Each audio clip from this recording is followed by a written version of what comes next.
Welcome everyone to the Week 17 edition of the RotoWire NFL podcast, of course, brought to you by our friends at Circa Sports. It's a quick one, obviously, from a waiver wire perspective. Very few might be listening, very few might be needing to tune in, and I think thankfully for those people. Now here. Whoa, wait. Everybody that's been listening to us all season long is hopefully finding themselves in the championship game, right?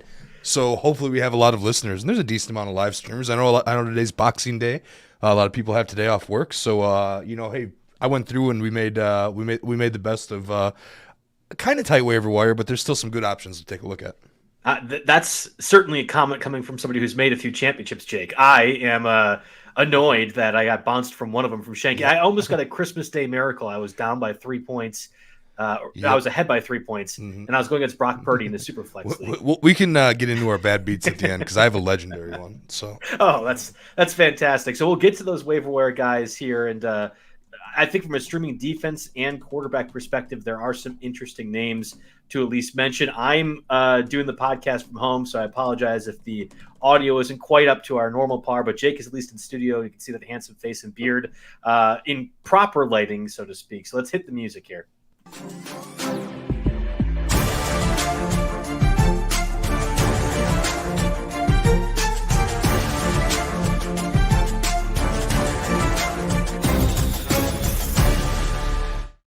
Again, welcome everyone to the Tuesday edition, the Week 17, the championship edition of the RotoWire NFL podcast, brought to you by Circa Sports. I'm Joe Bartel. You can follow me on Twitter at JB Fantasy Sports. You can follow Jake at RotoJake. Obviously, we're live streaming right now, getting tons of viewers, which is great. Happy Boxing Day, happy holidays for everyone the past 2 days as well. I am coming off of a 4.5-hour drive over the past 48 hours, so no residual effects whatsoever. My voice sounds great. The hungover part mentally is there, not from alcohol. All the driving, maybe a little alcohol, but that's all right too. So, Jake, top 5 list. You talked about at least one guy, and he's our cover boy. Obviously, that should be a waiver wire pickup for everyone. Clear and obvious pickup number one.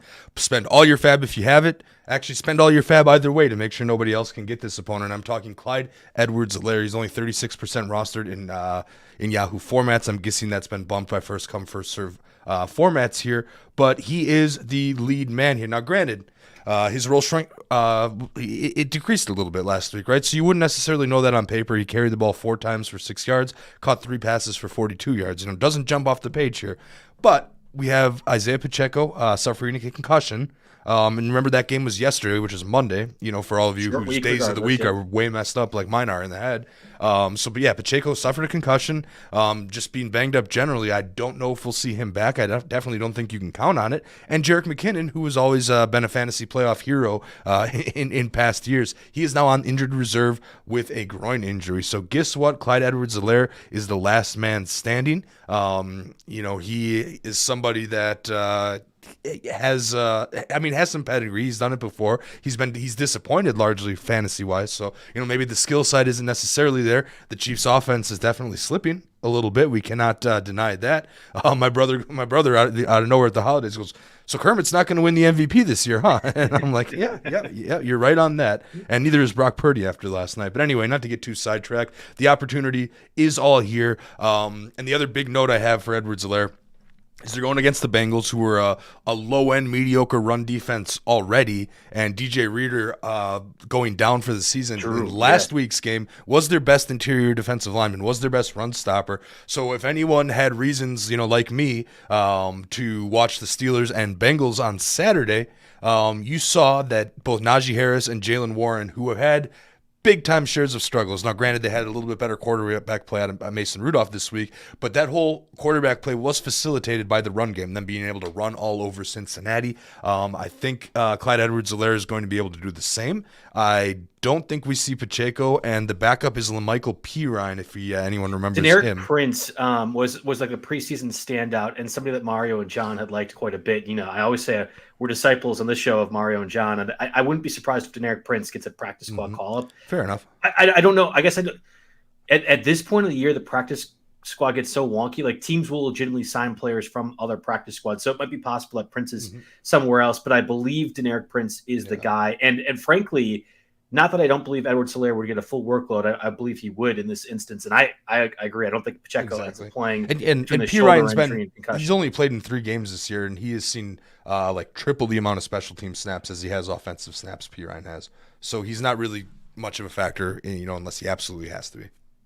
I'm just making sure that Deneric, he has not been signed anywhere else. He is bounced between the active roster and on the practice squad different times. I would imagine if you are in deeper leagues, Deneric Prince is going to get enough of a workload this week where you can use him. When I say deeper leagues, I'm thinking like the 16-team league that you're in, where you have 20 roster spots. I will tell you right now that I'm not going to touch him in the 16-team league. One of the big things I tried to do with this show with the cutoff point for the running backs and the wide receivers, I tried to keep it to guys that you could feasibly start in the fantasy championship game here. And chances are, if you lost Pacheco, Pacheco had a solid enough year that he was carried a lot of teams, and you could very well be in this spot. But I think that you're looking to your other bench options first. But I do appreciate you bringing up a guy like that.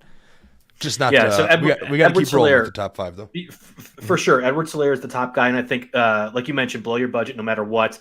Yes. And if you don't even need him, you still spend it. Like, this is the reason you have money at the end, is to block other people from getting a viable and clear, obvious starter. You also have Justice Hill as number 2. I have Hill as well. I had mentioned last week after the injury to Keaton Mitchell that I thought Hill was going to have some value. You had kind of pushed back on that. Well, I'm going to take the victory lap for at least 1 week, because Hill clearly seems to be the guy between the 20s, and then Edwards-Helaire, as usual, is the goal line option. Gus Edwards, not Edwards-Helaire. Oh, my goodness. Edwards-Helaire for I'm blaming it on the holidays. Exactly. I never make mistakes. Otherwise. Blame it on the eggnog. We can handle that this week. I've never been an eggnog guy. That's not my thing. But anyway, Justice Hill I had number 2 as well. He's only 20% rostered in Yahoo formats. And like you said this exactly. Between the 20s, he's the guy. When they get down in the red zone, they're running very good plays for Gus Edwards that look to work against a very stout San Francisco defense. But Hill is definitely the guy getting the passes, and he's getting a bunch of the work in between the 20s. And, I got to give credit to because Lamar is always a threat to pull the ball and run. But because he's such a threat, the running back, whoever it is there, is valuable. And I had picked up Hill in a couple leagues. I had to start him in stake league. I wasn't necessarily disappointed with what I got out of him. So between the 20s, he's the guy. Definitely someone that you could start or flex in the championship game if you have to. And at only 20% rostered, he's someone I'm looking at. You have those 2 running backs at your top 5. So do I. After that, our list completely differs. And my list was with the intention of using these players in the championship if you need to. I'm sure you did the same thing. Yes. But I will tell you right now, I find far more value in Nick Mullins as a fantasy option than anybody else in your final 3 picks. Again, so Nick Mullins, number 3 for me, going against the worst defense in the entire league, our own Green Bay Packers, Joe Barry-led defense. Nick Mullins will be a top 7 fantasy quarterback this week because Joe Barry sucks at his job to the point that I can't believe Bryce Young would look at number 1 overall pick. Not really. We told you that was going to happen last week. It's funny. As much as I want the Packers to keep winning and get to the playoffs, of course, I was almost thinking, like, man, I really kind of hope they blow this, because then there's no excuse to fire Joe Barry. If they win, they'll hang on. I mean, he's gone at the end of the year regardless, right? But and maybe they're trying to send a message to the next coordinator they want to hire by not firing him mid-season. Anyway, absolutely insane. I agree with you, and I actually have a Viking at number 3 on my list, and that Viking is KJ Osborn here. It's still wide receiver number 2 to Jefferson, of course, but Jordan Addison left the game. He's week to week with an ankle sprain, so we'll see. We'll see how that goes. I wouldn't expect to see him, even though this is a very high stakes game for the Vikings. T.J. Hockenson also left the game and did not come back here. I didn't actually look up to see any follow up on Hockenson. I think his is more serious. Hockenson and Addison's injury is serious. Yeah. Yeah. Okay. Hockenson has a knee injury, and the outlook is not good. Addison is not quite as serious with an ankle injury, but still a decent chance he misses the game here. So right now we're going down the roster here, and I mean, KJ Osborn isn't necessarily a world beater. I took an L on one early in the preseason by wanting to get more shares of him than Addison, because I thought they were going to give Addison the rookie treatment. Of course, Addison was so good that they could not do that. And KJ Osborn, fell down to wide receiver 3 on the depth chart, but he ended up getting his first touchdown since week 3 last week or on Sunday. I mean, the days are all screwing up for me. It's fine. But, in the end, we're still coming off Monday Night Football. He had 7 targets, 95 yards. I mean, this is all serious, and he gets the Packers who, They say 17th against receivers in PPR formats, but what did Chris Godwin have to say about that? Anyway, not that Osborn is the same type of wide receiver here, but Osborn is somebody that I would actually, I'd pick up and I'd consider a flex, and in 3 wide receiver leagues, he is absolutely a startable option. I had been floating between Dontavion Wicks and Elijah Moore as like a wide receiver 3 in 1 league. Surprised, I got as far as I did here, but I'd pick up Osborn and start him over any of those. All right, so just to play this out, because people are like, all right, Joe, why would you recommend Nick Mullins among your top 5 list? I'm playing, and I will play him this week if I need to. I will play Nick Mullins over Tua against the Ravens defense this week, and I will play Nick Mullins over Kyler Murray, who plays the Eagles defense this week. And maybe the Kyler Murray one's a little bit different because the Eagles defense isn't like all that good. Obviously, we saw Tyrod Taylor do pretty well in the second half, and overall the Eagles defense has been tough. But I'm playing Nick Mullins in a lot of those. I'll play Nick Mullins over Jared Goff against the Cowboys defense this week. There's at least 3 possible starters that I would consider having Nick Mullins play over. That's the confidence I have in Joe Barry being one of the worst coordinators of all time, and certainly at defense. I think Nick Mullins, even if he's throwing to you, Jake, will be able to put up 250 yards and 2 touchdowns. Mm-hmm.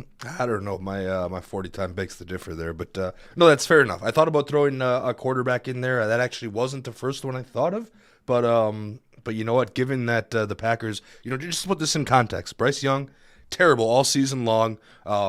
Has a great game against the Packers. Tommy DeVito, who just got benched last week for the return of Tyrod Taylor, was Offensive Player of the Week when he played the Packers here. So it doesn't matter how banged up his weapons are. Don't forget about Baker Mayfield. I was at that game. I tried to block that out from my memory. But in any case, even though yes, the name is Nick Mullins, I do agree with you that he should be moved up surprisingly higher than you would expect on the quarterback rankings. Now I don't know if I would agree with you and sit someone like Tua for a Nick Mullins. I don't think I can bring myself to do that, but I do see where you're coming from, and I understand why it is the way that it is. Yeah, no, it's the Kyler Murray one. Maybe I'll go back on, but I will play Nick Mullins over Tua this week when he faces that Ravens defense that made MVP favorite Brock Purdy look like the Mr. Irrelevant that he was.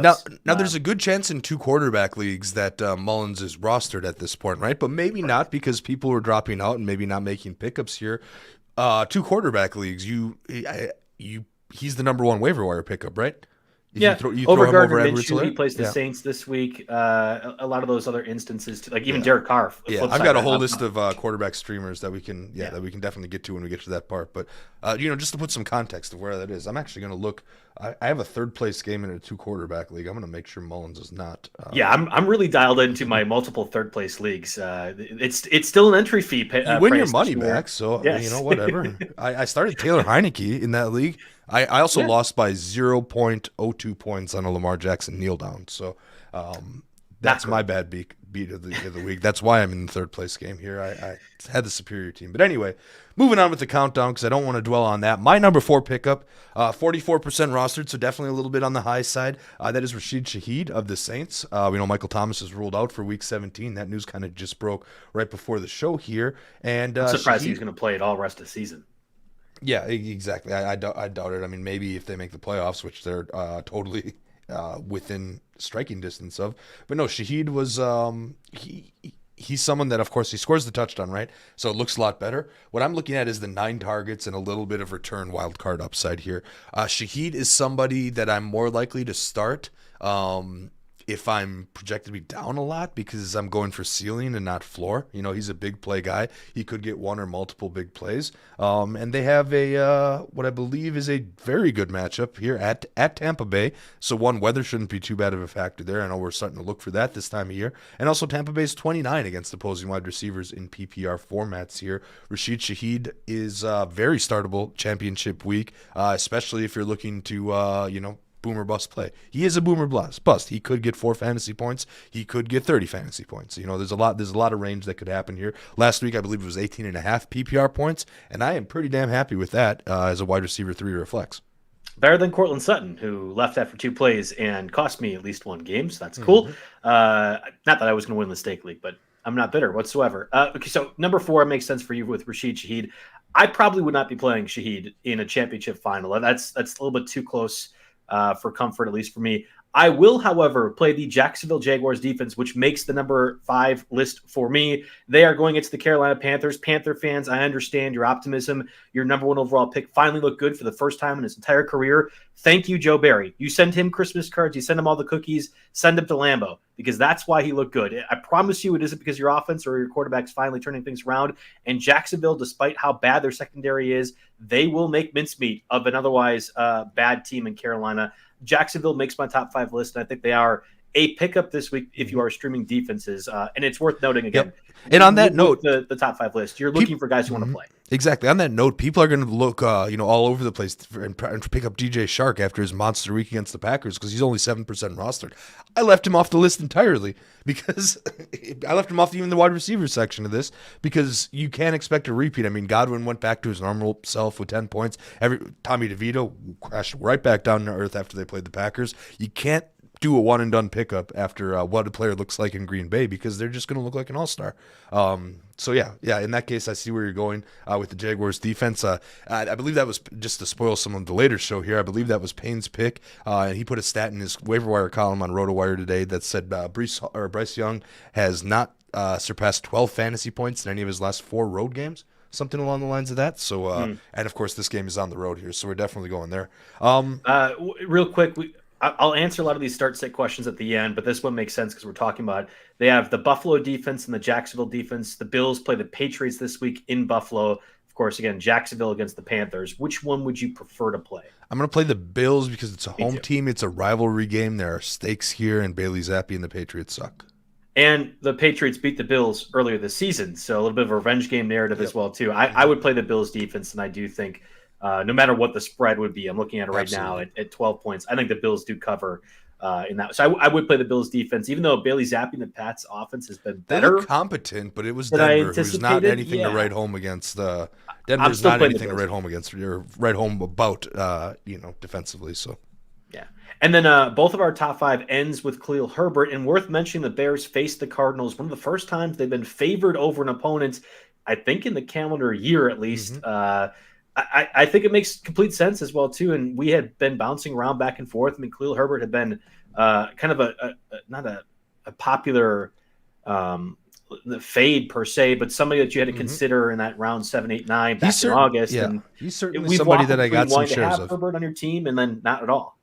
Yeah, I mean, Herbert spent he spent some time on IR, I believe, earlier this year, which allowed, Roschon Johnson and most notably Deontay Foreman to get comfortable in that Bears offense. And then it got to be a point where it's, Herbert's the one, obviously, he's number 5 on this pickup list that I feel the most shaky about. You're going to need to see what happens over the course of the week. We didn't get any information. Deontay Foreman missed Sunday's game, was inactive due to a personal matter. And I know nothing. Maybe Bears rumors, people out there might, but it was Khalil Herbert who had 21 touches in that game, 20 carries. He was the dominant one, and it's actually a favorable projected game flow for him this week.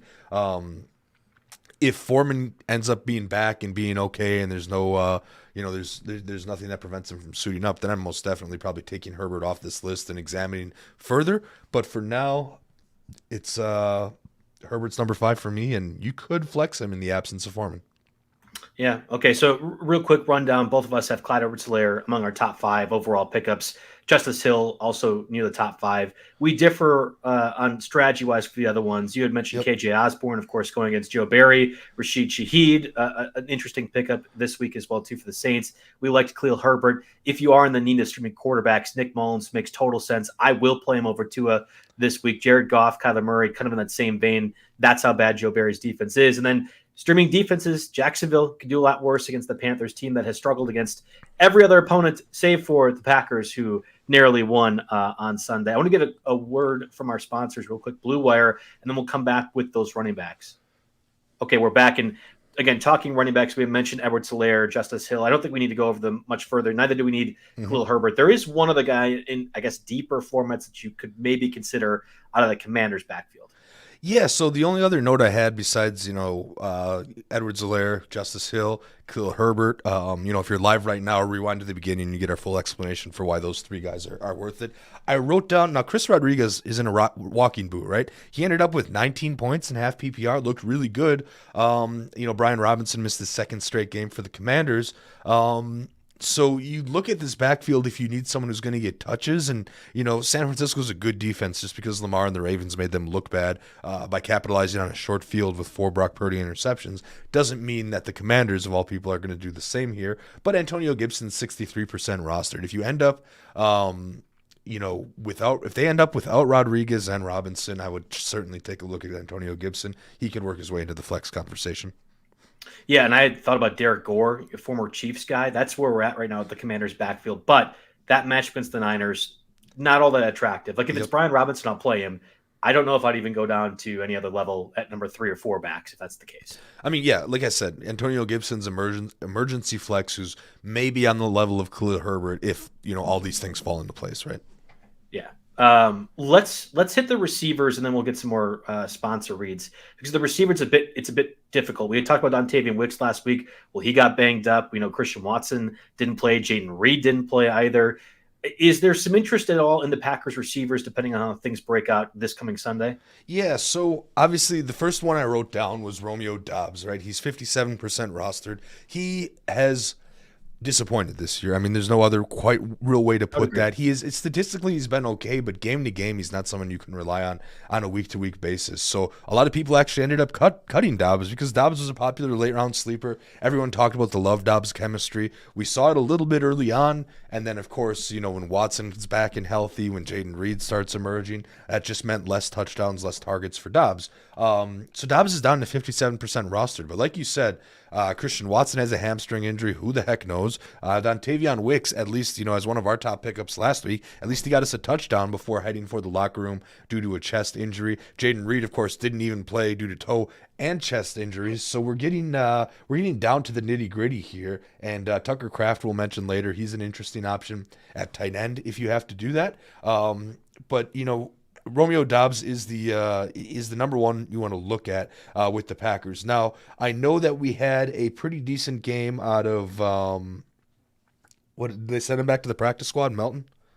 Yeah, he's Bo Melton, former Seahawks guy, but he's bounced between them. Yep. Yeah, so they'll sign him back from the practice squad. Melton had more looks than Malik Heath and Samari Toure. I think it's because he's a burner. He just runs a really fast 40, and and the hands seem to look okay. But man, you're really not doing that in the fantasy championship game. Really, the only option that I'm looking at is Doubs. And I guess if you know that if you know that Watson and Reed are both out, you can look at Wicks. If you know that Wicks and Watson are both out, you can look at Reed.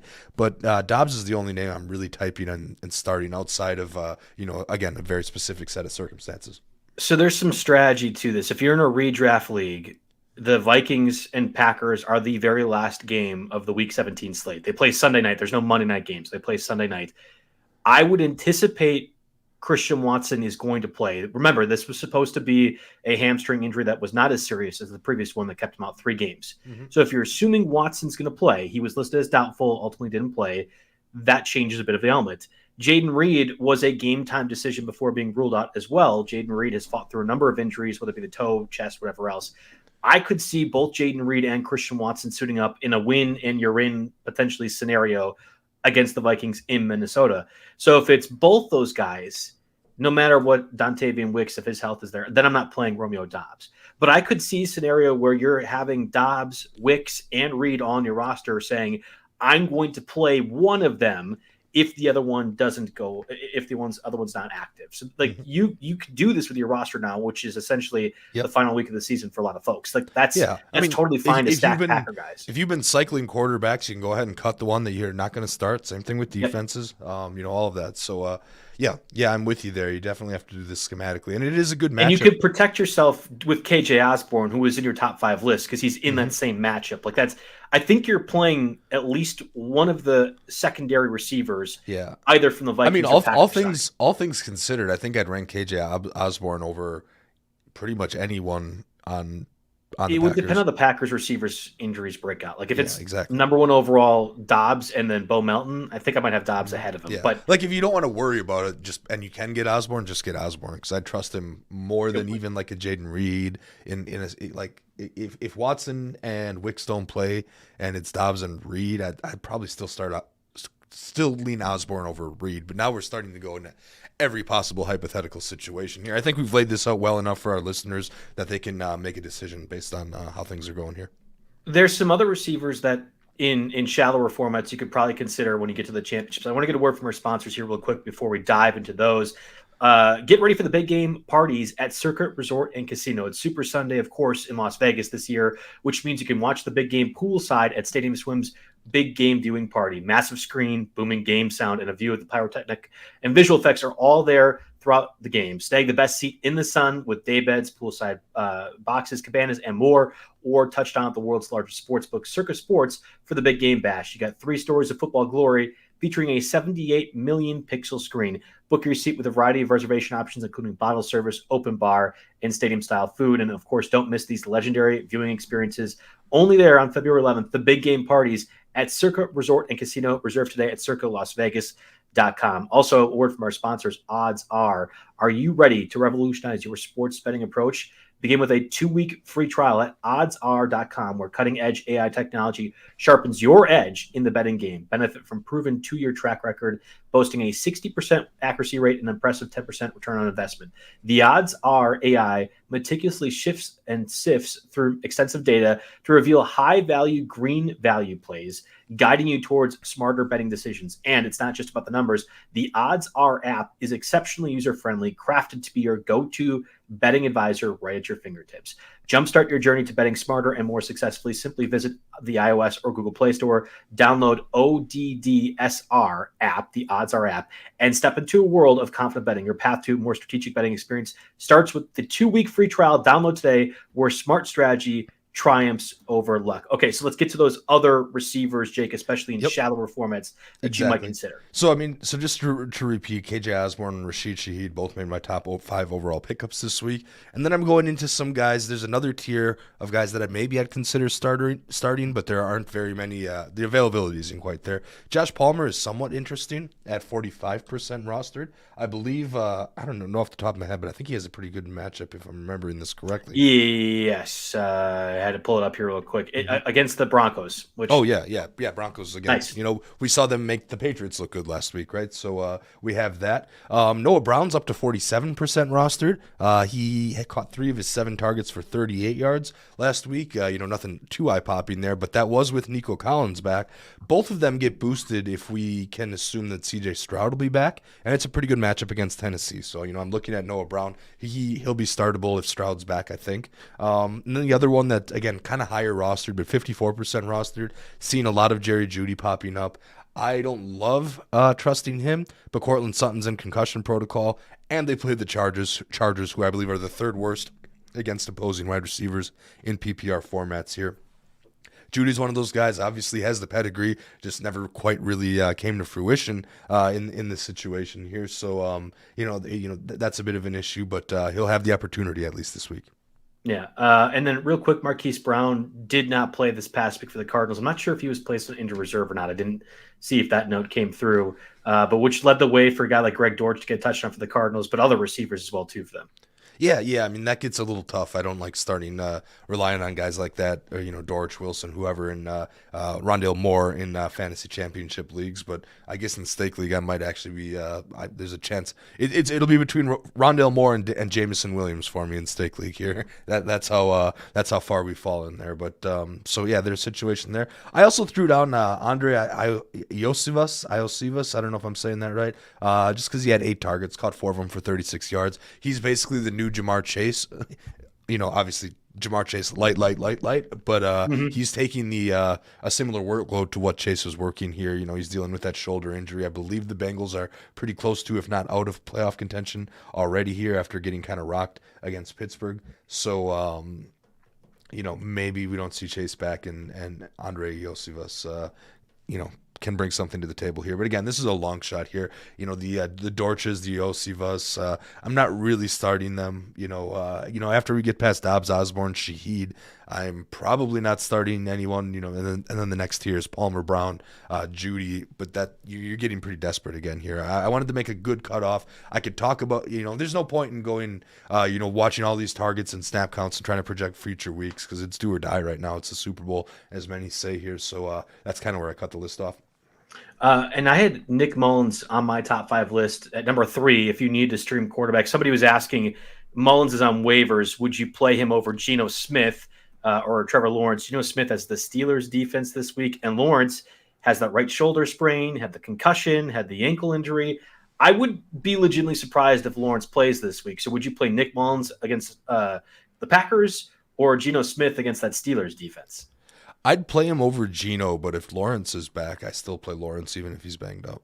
Okay, I'm just nervous. I think it's going to be a tricky spot for Jacksonville to throw out their franchise quarterback, but it is against the Panthers defense. I'd agree if they think Lawrence is healthy enough and can throw despite concussion, shoulder sprain, ankle injury, fine. I guess that Panthers defense is vulnerable to the point, and I think J.C. Horn got injured in that Packers win as well. So I'm not positive what his stats would be. But I would play Mullins over Geno Smith. And he is, again, a streaming candidate. You said you liked a different quarterback more than Nick Mullins. I can't believe that's possible, but who is it? Yeah, I mean, I bolded one, and then I threw, what did I put on here? Taylor Heinicke against the Bears is interesting. But you know what? Now that I think about it, Mullins probably the better play. Taylor Heinicke is still interesting. I mean, Derek Carr has hurt me over and over and over again, but he also has a good matchup. He's only 39% rostered. They play at Tampa Bay. I'm not super, as far as the other streamers that I have on this list, not really interested in Jake Browning at Kansas City. Joe Flacco is home, but against the Jets, no matter how good Joe Flacco, yeah, exactly. No matter how good Joe Flacco looks, it'll be tougher against the Jets. Now, with that being said, I don't think you can I don't think you can bench Amari Cooper. I forget who it was, but I saw someone asking about benching Amari Cooper. Yeah, you're playing Amari Cooper. Yeah, you're still playing Amari Cooper. You just don't have to necessarily play Joe Flacco in that situation. I mean, Gardner Minshew 31% against the Raiders, Bryce Young 12% against Jacksonville. That's a false flag right there. So you're looking at Mullins. You're looking at Taylor Heinicke possibly, and you're looking at Derek Carr as your possible streaming options. I guess from tight end, we had mentioned Tucker Kraft now, and I'll continue to say I think he'll be another great option no matter who is injured or who's available for the Packers against the Vikings this week. He's been really consistent. I think at full point PPR, he's at least 8 points in the last 4 of the 5 weeks, right? Mm-hmm. Yeah. No, he's certainly out there, and he's certainly giving it his all. He likes attempting and failing to hurdle people.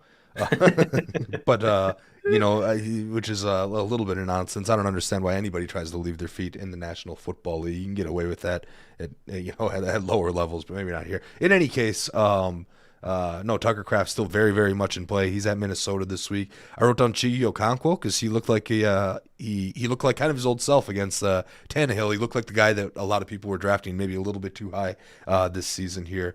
6 catches, 63 yards, and a touchdown. There's all 6 of his targets. He's only 32% rostered. And then I want to go to you for the Chargers tight end here. Gerald Everett is only 42% rostered. He seems to be one of the favorites of Easton Stick. He was targeted 8 times and caught 7 of them. Ended up with only 42 yards, and of course they are at Denver this week, dead last against opposing tight ends here. So I actually, between Tucker Kraft, Chigi, leads up to Gerald Everett, because I think I might rank Everett above Kraft, but it's really tough.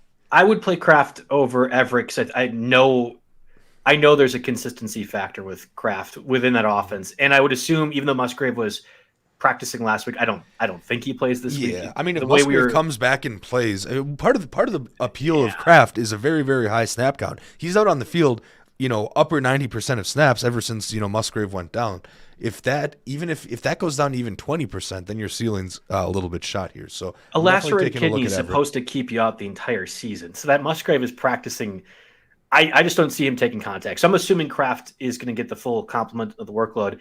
With the Chargers, I don't know if you caught this. Donald Parham was a healthy and active Saturday whenever they played. So that was weird. This is a new coaching staff, right? Brandon Staley was fired after that Raiders game. So now we're looking at what this team is doing for the final 3 weeks of the season. That Parham was a healthy and active. That's it's troubling from a decision-making perspective, but I think that does lead credence to that Gerald Everett could be fantasy relevant. I still would have Kraft over him because there's a game plan where you could have Palmer get 12 targets and Alex Erickson, former Badger guy who's now 31 years old, has gotten I think like 15 targets over the past 3 weeks. I mean, the Chargers are doing dumb things consistently. It makes me nervous to say Everett's going to be the smart choice and relied upon. I would rather have Kraft just as a safer call. Yeah, sure. Yeah, that's fine with me. But yeah, I just was seeing a pattern and thought I'd put it out there, and you're not going to get a matchup that's any better than that. Somebody was asking in the chat from a streaming defense perspective. Well, I like Jacksonville. Of course, they go against Bryce Young and the Panthers this week. He's saying Colts defense versus the Raiders. Raiders have looked pretty darn gamey with Antonio Pierce now. Rams defense against Tyrod Taylor or DeVito, I would assume Taylor. Or Seahawks against Mason Rudolph, who has been confirmed will be the starter for the Steelers this week. I mean, as somebody that I got cute last week, I decided I was going to stream the Bengals against Mason Rudolph and over 49ers because I have Lamar Jackson, right? And I didn't want to play the defense and the quarterback. And, anyway, that ended up costing me a championship berth. So I'm less inclined to get cute on streaming defenses here in the championship. There are a couple defenses that maybe you just leave in for the entire playoffs, despite of matchups. But in this case, out of those three to pick, the only one I really put on my list and bolded was the Rams. Now, again, they're on the road. That Giants offense is not good anyway. You cut it here, and whether it's Danny DeVito or Tyrod Taylor, I don't think that they have the weapons to score a lot of points. I'd imagine that'll be one of the lower over-unders, and so I'd go the Rams out of that group. Yeah, and I was surprised with how Rudolph played against the Bengals. That would have been my call last week, but the way that shook out and how he was able to just hit George Pickens and Pickens was making plays, it makes me a little bit anxious. Whereas I feel confident, no matter that Tyrod Taylor is better than DeVito, and he is. The Rams defense is going to make work of that offense because they have so few weapons overall. So I would agree. I go with the Rams defense. Anybody else from a defensive streaming perspective before we go over some questions? Yeah, I mean, obviously, just to reiterate, you had Jacksonville as your number 4 overall pickup this week. They're 42% rostered on Yahoo, and they're at home against Carolina. If you catching up with us just now, I said it. A Kevin Payne uncovered stat here from his waiver wire column where Bryce Young has had 12 fantasy points or less in 4 straight road games here. Nobody will make Bryce Young look as good as the Packers did, so just keep that in mind, everybody. And you're looking as far as if I sorted all the Yahoo options that were under 50% rostered, and Jacksonville was the best one there by a mile here. Houston mildly interesting because they're at home and they're at Tennessee and the offense hasn't looked great. But Derrick Henry carves up the Texans. I don't think I want to. I don't want to mess with that here. And Seattle too. Again, a home team, low over under game. Who knows about weather quite yet? But Seattle 24% versus Pittsburgh. Though, like I said, I bolded and I ranked the Rams defense at the Giants. Even though they're on the road, I ranked them ahead of Seattle, definitely ahead of Houston here. So it's really only Jacksonville and the Rams as far as the under 50% defenses that I'm looking to stream. A couple of user questions here before we end a bit early here for the show. So the defense they are playing typically is the Eagles or Ravens. If he starts the Eagles, do you sit James Conner? This is the question you had with Lamar Jackson against that Niners defense. They can start Gus the Bus instead, or Jalen Warren or Ty Chandler, or should they sit the Ravens defense, which again has the Dolphins going against them this week? Okay, so I'm going to start the Eagles defense, and I'm going to sit Conner not because you're playing, not because he's playing against the Eagles defense, but because Gus Edwards is the goal line back and is solid, and Chandler, even though he's got the Packers, big time sieve. Have we heard anything about Madison coming back? Madison played last week. He was active last week, but didn't do a whole lot. They had intentionally only used him for a few snaps. So I'm starting Gus Edwards over Conner, I think, regardless of that defense factor, right? So Eagles defense, Gus Edwards. Yeah, Madison had just 2 carries for 1 yard despite being active. I'm going opposite of you, so I don't know if it's going to help Jay Red, unfortunately. But I would play James Conner. I think that Eagles run defense obviously is better than their pass, but James Conner is utilized to a certain extent no matter what. And he's had touchdowns against the Niners and other teams as well. Conner is an automatic play for me. I would go down to Jacksonville or some of these other defenses we talked about instead. I would not play either the Eagles or the Ravens this week. If you need to only play one of those two, I would play the Eagles instead and not worry about James Conner. I'm legitimately scared that that Dolphins offense, I should say, is going to score enough points. And I don't think they're going to force turnovers like they did against Brock Purdy. I just don't think that happens 2 consecutive weeks. Yeah, no, that's fair enough. I will say that it's not necessarily a death sentence to start your defense that's playing one of your guys. Both can be productive. It can happen. I'm not scared off by that typically. And I just want to be clear that I would go James Conner and another defense, but if I need to, James Conner and the Eagles. All right, so they're in the Super Bowl, as most people are at this point. So they have Olave, Pickens, Jefferson, Godwin. you have to basically bench one, if I'm understanding the question correctly, because you can start all three, and then Oh, with so one of them being a he has flex. 2 receivers and 1 flex to fill. Yes.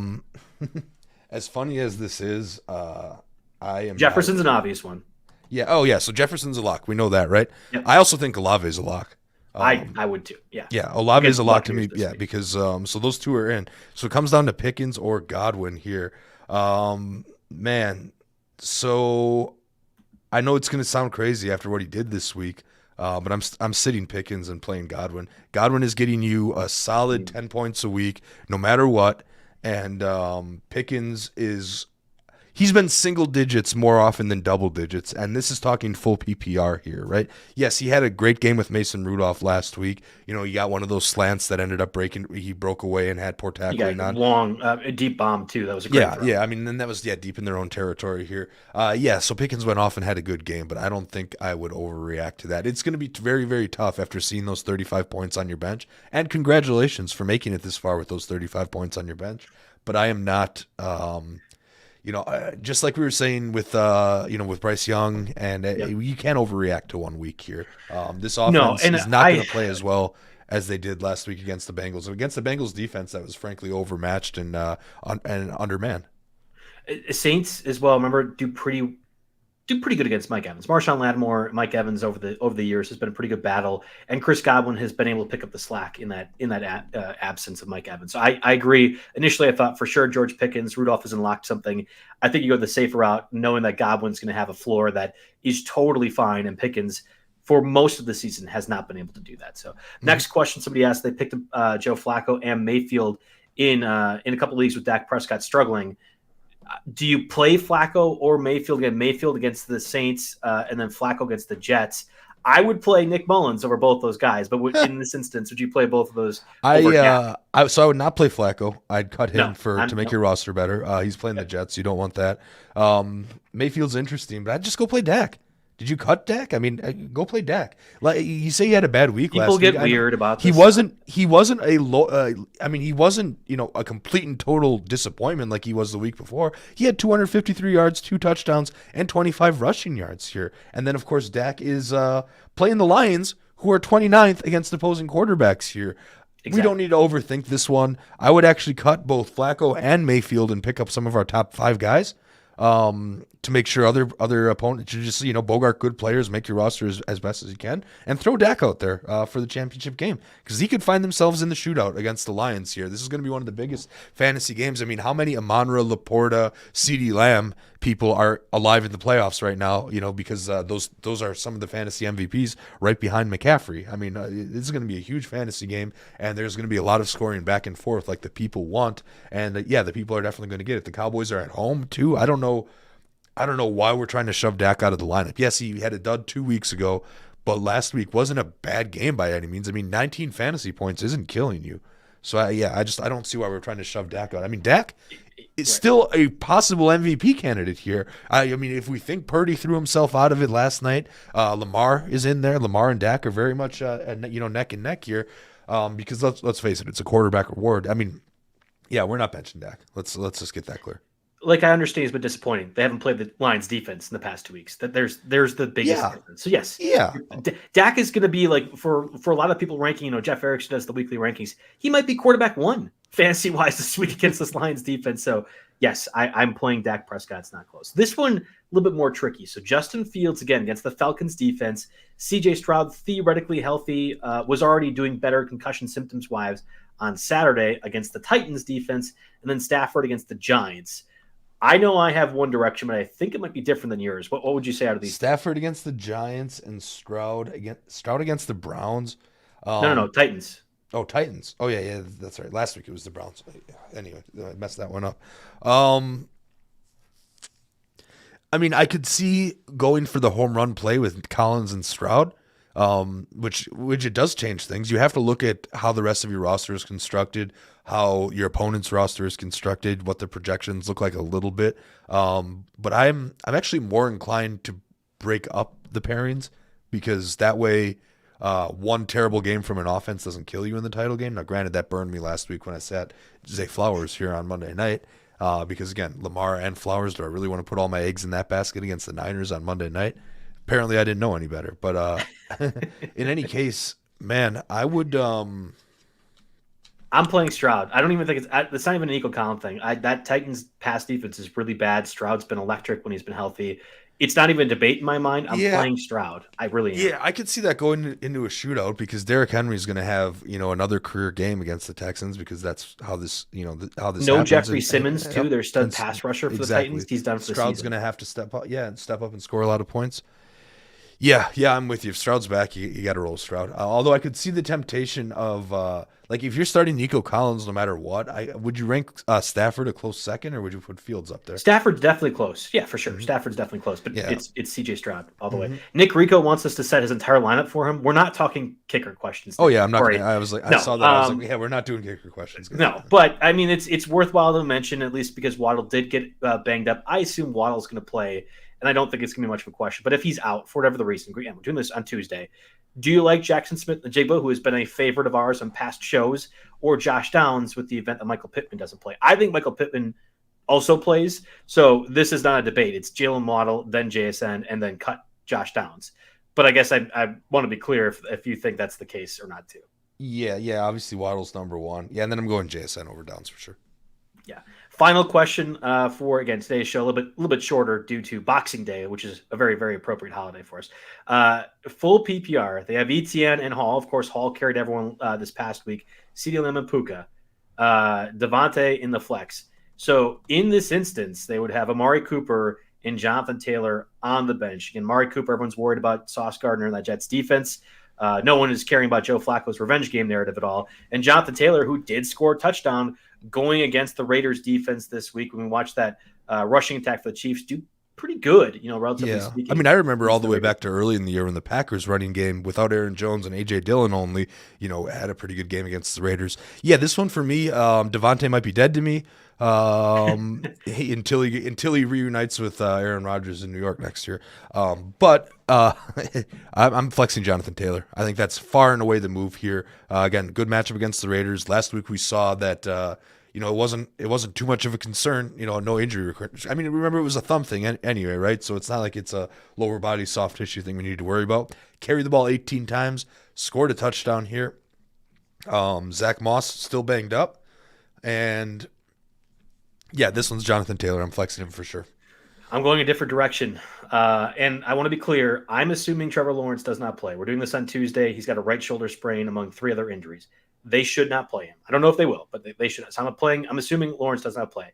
I'm putting JT in my lineup over ETN, who's already struggled anyway because the offensive coordinator for the Jaguars is mind-numbingly dumb with a lot of the things. So JT over ETN, and I'm playing Amari Cooper over Devontae Adams. So I'm getting both those guys in there instead and leaving Devontae and ETN on the bench. That's the way I'm doing it. Yeah, this is a real tough one. I mean, again, like I was telling an earlier, listener up here in the chat about Pickens, how, we can't overreact to 1 week. Amari Cooper had 52 PPR points last week, so it's really, really tough. But also they're on the road. It's the Jets. Or are they on the road? I got to double check that because if they're playing on that MetLife turf, that doesn't help anybody. No, I think it's home. I guess I should. I thought that's what I was looking at. Yeah, it's at home. So Thursday night game as well. Yeah, okay. So home Thursday night game. Here's the thing: the Jets are number 1 against opposing receivers in PPR leagues, and also, whether it's Trevor Siemian or whatever the heck the Jets choose to trot out there, the Browns defense is going to wreck him and a half at home. Like it's going to be ugly, right? So the Browns won't necessarily need to pass for the entire game. And also, there's a little bit of an anomaly with all those 2-point conversions they were going for because Hopkins was out early in that game too. So, Amari Cooper had the perfect storm for a career game, a all-time fantasy playoff semifinal game. Yeah. But I'm still. I don't want to sit ETN. I just don't.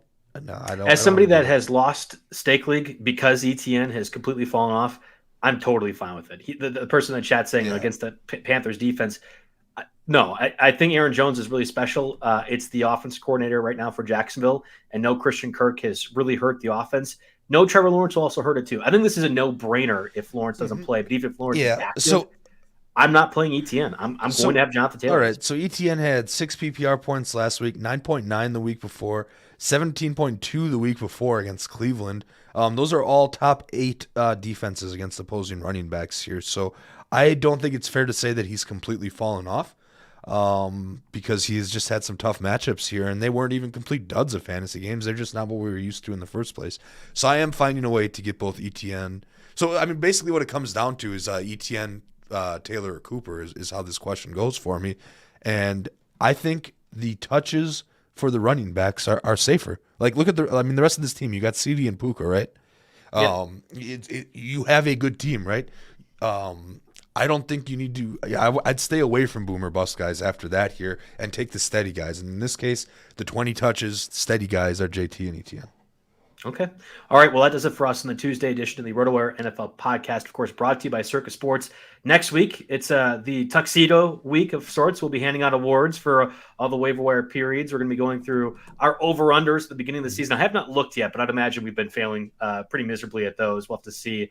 And we'll talk, of course, waiver wire period for those of you who are in bad leagues and have championships next week. But I got one thing to sign off on here. Go ahead. A little bit of breaking news. TJ Hawkinson torn ACL and MCL.